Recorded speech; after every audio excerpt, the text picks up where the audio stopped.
Welcome, hello and welcome back to another edition of Spooky Season.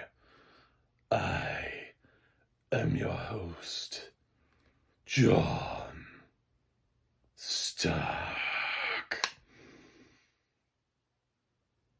And I will be playing around with a flashlight for those who are part of my audience. I'm a blind film critic, and this is high tech for me as I review the film Open Water. Open Water. It has audio description on Max.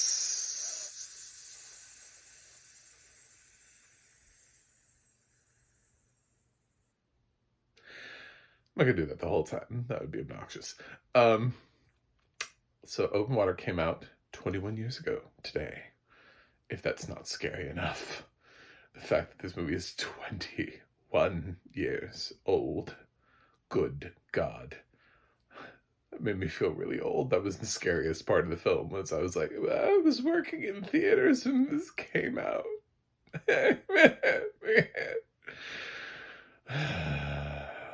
Like, I remember the poster. I don't know that I remember enough of like what theater we put it in. Usually I can remember that, but I do remember it coming out. So yeah, I finally watched it. I remember when this movie came out, I was like, nah. And it wasn't because it was scary either. Like, sometimes I avoided movies because I was like, that looks like jump scares. I don't like jump scares. But I did watch like plenty of horror movies back in the day, like The Ring, The Grudge, the things that came out just because I worked in a movie theater. But every once in a while I'd be like, nah.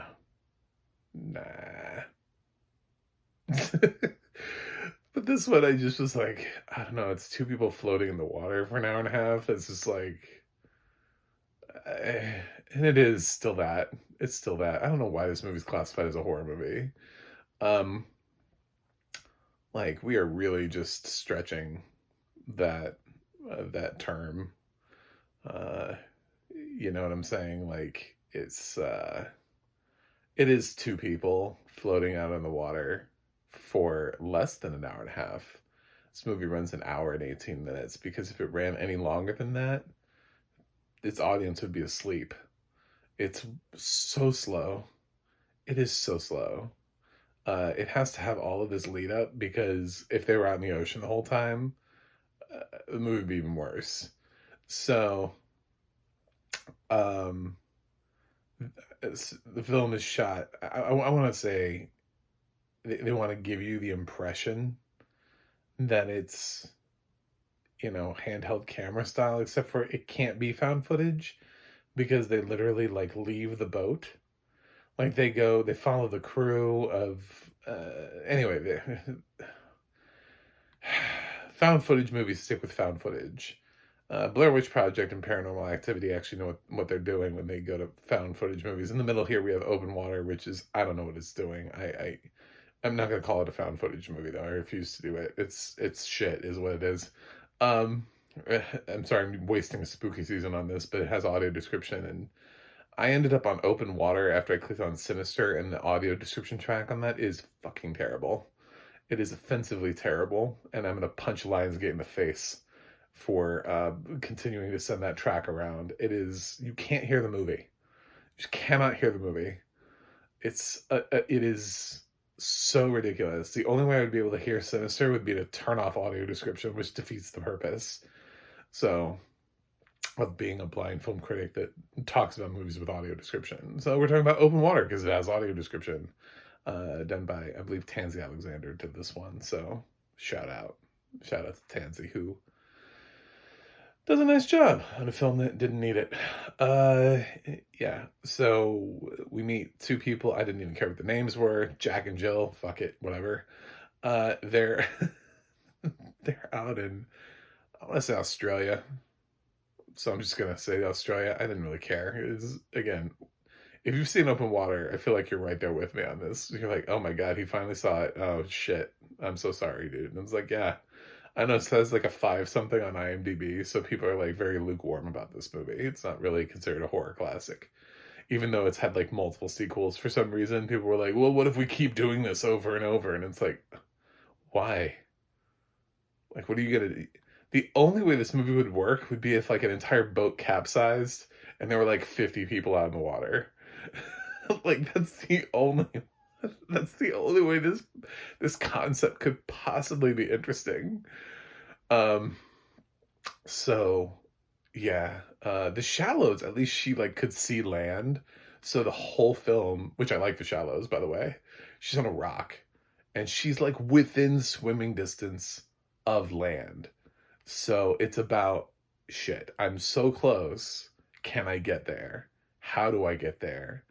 And that movie works on the shark premise. This is literally people floating in the middle of it. They're not even trying to swim to land. They realize they're so far away. They're like, well, we'll just float out in the ocean and hope somebody comes back and gets us. And they're not even really panicking about it either. They're just like, ah, whatever. They're kind of panicking, but not in the way that real people would panic in this situation. I feel like people would be freaking the fuck out if they suddenly woke up in the middle of the ocean and were like, where's land? Where's the boat? Where are we? So, yeah, there's a reason nobody's ever heard of any of the people from this cast, because they're not good. This is obviously a low budget indie. They had a premise. They were like, oh, let's go put two people out in the water and shoot them and pretend like they're being attacked by sharks. Yay! But it's based on a true story? Question mark? So when I saw that, I was like, oh god, somebody has to survive. Otherwise, how would we know what actually happened? So it immediately takes down the temperature because you're like, well, they can't both die. So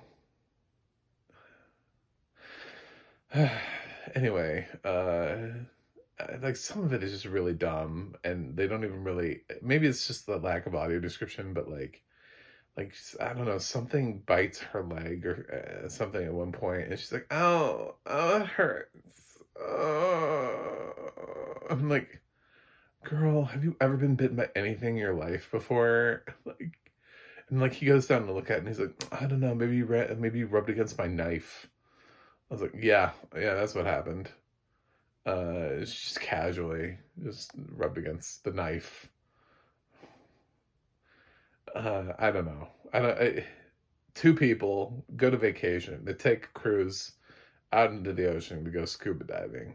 The boat leaves without them because the guy on the boat is terrible at counting, and he thinks everybody's back on board, so they leave, and these two people are still out there, and there are sharks.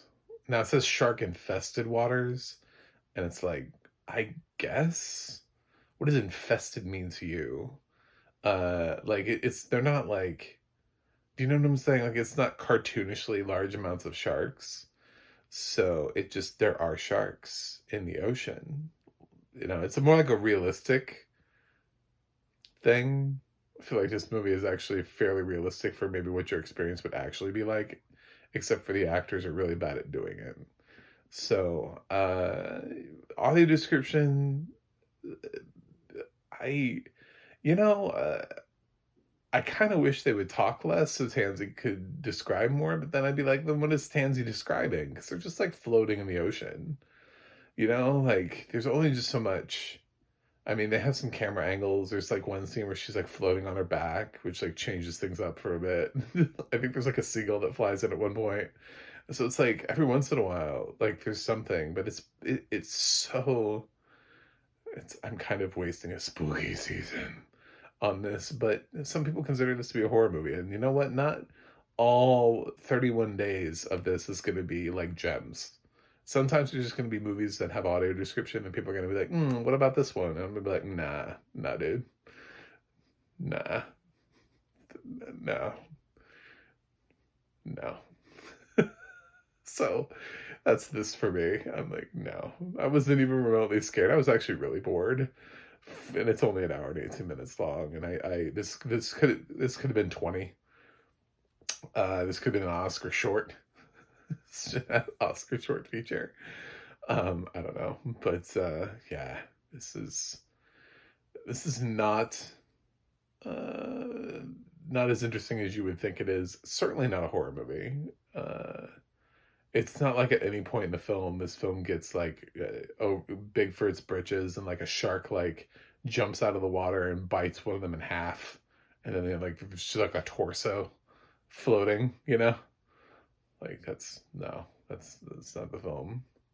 I think the goriest part comes at the end when they cut a shark open and they find a camera. They find the dude's camera inside and they're like, "Oh, look, cool camera." And I'm like, "This movie's stupid." I'm gonna give Open Water a D plus.